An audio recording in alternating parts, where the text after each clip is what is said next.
Hello everyone, it's Maliha here. Today we're going to discuss or critically analyze the Pakistan economic challenges.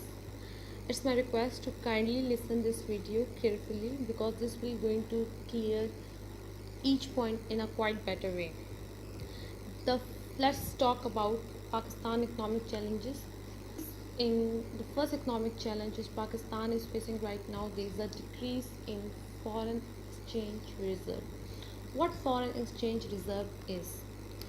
It is the money or other assets that is used by a central bank or any other monetary authority so that it can pay its liabilities. But why there is a decrease in foreign exchange reserves of Pakistan? First of all, there is a fall in remittances. People are sending remittances but through different illegal money exchanges rather than sending it through banks. Second reason is that there is a decrease in exports. Like there is a decrease in export bill, and the reason of decrease in export is that Pakistan exports are limited to very few items, that is including cotton, leather, and rice, and few more products. So due to this narrow export baskets, we have a quite good competition. Like India and Bangladesh, they are offering very good products plus a very good price of those products, and this is one of the reasons that is a decrease in exports. Plus there is a trust deficit of foreigners. They mostly perceive this thing that Pakistan product is not that much good enough in quality than compared to the products of other Asian countries. Okay, let's talk about the second reason. Like I have already explained you why there is a decrease in exports. Let's talk about the third reason, the high inflation rate. How can you define the inflation rate? Inflation rate means the time when the price of each commodity increases, resulting in a fall of the value of money. So you can see the value of the money has fallen, and people don't have that much income to purchase anything because of a increase in the prices. Therefore, the inflation rate is now touching 9.4%, which is highest over last 5 years, mostly due to rupee depreciation and rising energy prices. Let's talk about growing fiscal deficit and current account deficit, which is the fourth point. I have already told you what is foreign reserves. So, growing fiscal deficit is the decrease in the foreign reserves, and current account deficit is directly dependent upon the balance of payments or on the trade deficit, and due to trade deficit imports are more and exports are less. There is a trade deficit which is also known as a current account deficit, which is risen from $2.7 billion in 2015 to $18.2 billion in 2018. Fifth point which has critically affected Pakistan economy is that Pakistan is included in the FATF grey list on 3rd July 2018 due to money laundering and terrorist financing. Well, I think that this is quite unjustified act. You know why? Many countries with much higher risk, like Nigeria, which is in on 33rd rank, South Sudan, which is on 29th rank, Afghanistan, which is on the second rank of anti-money laundering index, they are not placed in money in the gray list. This is quite unjustified hack. However, it has affected the foreign direct investment, caused great embarrassment for Pakistan,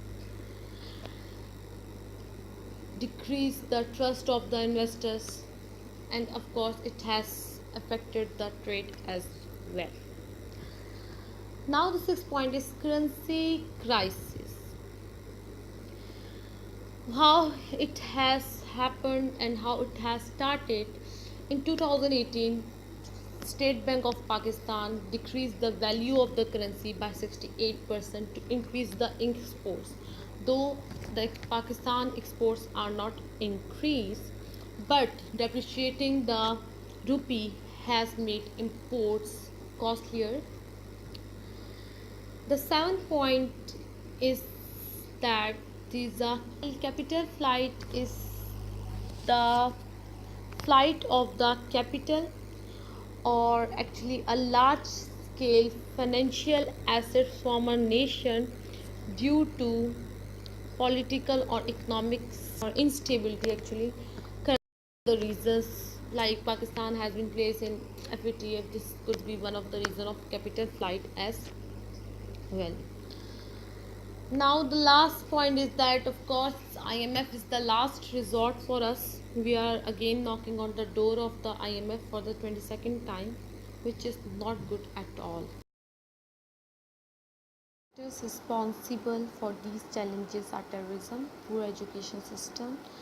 The reason of poor education system is that teachers lack proper training. There is a poor examination system, outdated books, and due to which most of our youth is unemployed. Helps bad governance. Almost we have lost 5.8 trillion rupees due to mismanagement. Political instability is also one of the reasons which has affected our economy, because Pakistan was ruled by both military and democratic governments. And the other reason is the climate,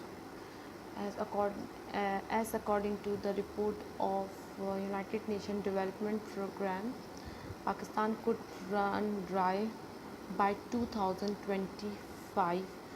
So the climate has greatly affected the soil fertility, and which has a great impact on the agriculture sector. Money laundering is the way of concealing illegal money and transferring it through different complex channels. And according to our report, we lost almost $10 billion every year due to money laundering. This is a high import bill, and this is because of the ongoing CPEC project, because Pakistan keep on importing different machineries for the completion of CPEC project, and this has impacted the economy as well.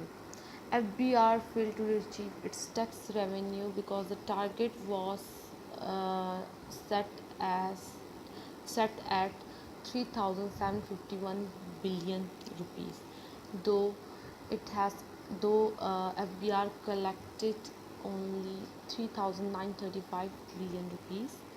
There is a shortfall in the tax collection as well. The target was 1,562 billion rupees, though it has collected only 1,441 billion rupees. Weak law enforcement agencies, which has also impacted our economy, as there is no rule of law. There is a poor judiciary. So many cases are pending, and due to which there is no trust of the investors in the country. So now coming towards the solutions.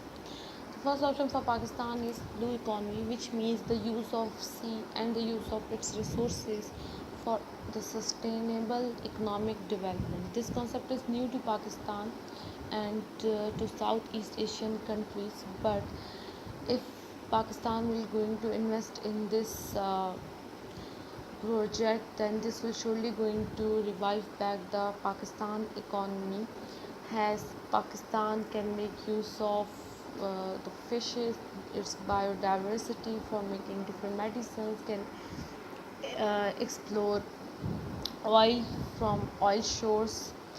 So this is a very good opportunity for Pakistan, and Pakistan should avail it. The second option is IMF. Of course, we need IMF loan because this is the last resort, as we can invest the IMF loan in different infrastructure projects which can give us a good profit and which will help us to return back the loan. Okay, we should improve the recovery of electric bills, like recently Imran Khan appreciated Umar Ayub Khan, the Minister of Energy, for reducing the line losses and recovering the electricity bills. So this is a good thing for Pakistan economy as well. We should privatize PIA and Pakistan steel mills. This is very important in order to reduce the losses.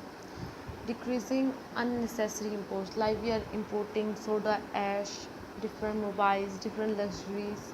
We should not import these things so that this can reduce the import bill.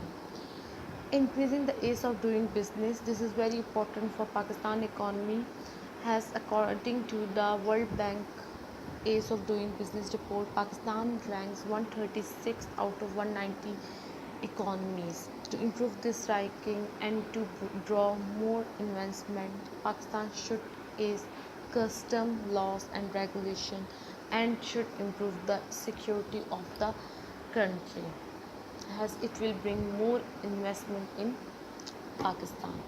We should modernize the industrial sector by establishing new plants and equipment to enhance global integration. It can do this by investing in different research and development programs which will encourage product innovation and enhance the labor productivity. Okay, so now the question is, how to fix Pakistan economy? There should be a progressive tax system, which means the tax will be charged according to the income of the person. Second is Corporate Restructuring Act. This will help. This is actually a bankruptcy law, and this help the businessman to exit the business with dignity and honor, especially in the case of losses, as it will going to resolve the fight or dispute between the debtors and creditors. Third is subsidizing industries. This will add value to the products. Fourth is agriculture reforms, which can be providing the better quality of seeds, improving the irrigation system, giving subsidy to the farmers. We should invest on the tourism industry, as it will bring more dollar in the country. We should expand our trade, especially with India, in information technology sector. I guess this Pakistan has a great potential and great talent in information technology sector, and we should make use of it, and we should trade this sector with other countries, especially with India, because India is one of the rising country in IT sector. We should improve our education system. Of course, education is the tool of development for any nation, for every single nation.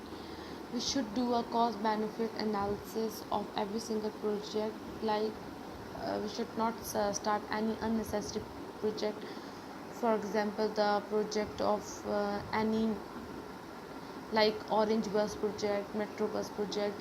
If you know that its benefit is less, we should do the cost benefit analysis, and we should not invest on such unnecessary projects. Political parties should not waste their time on criticizing each other, rather than they should use this energy on making proper laws which will going to revamp the economy of Pakistan. Strengthening judiciary and law enforcement agency is very important, as it will going to reduce the terrorism, and if terrorism would be reduced, then this will going to increase the interest of the investors in Pakistan and will bring more foreign direct investment. We should improve our foreign policy. This is very important because if the relations with our neighboring nations like Iran, India and Afghanistan will be improved, then this will going to improve our trade as well and will help to revive the economy. Selling campaign is already going on, so you should sell the dollar rather than accumulating it, as it will going to enhance the worth of Pakistan rupee. You should not buy imported items, it will reduce the import bill. And the last thing is that very important, which is going to fix our economy, is that we should ensure the proper implementation of Money Laundering Act 2010. In the end, I would conclude that Pakistan's economic crisis cannot be resolved overnight. Support from the IMF and other friendly countries like Saudi Arabia, China, and United Arab Emirates will only provide some breathing room in the short term to its shattered economy, nothing more. So, Pakistan should make endeavors to revamp its economy rather than relying on other nations. Okay, fine, thank you. So if you like my video, please subscribe my channel, and if you want notes on economic recession, just let me know in the comment box. Thank you.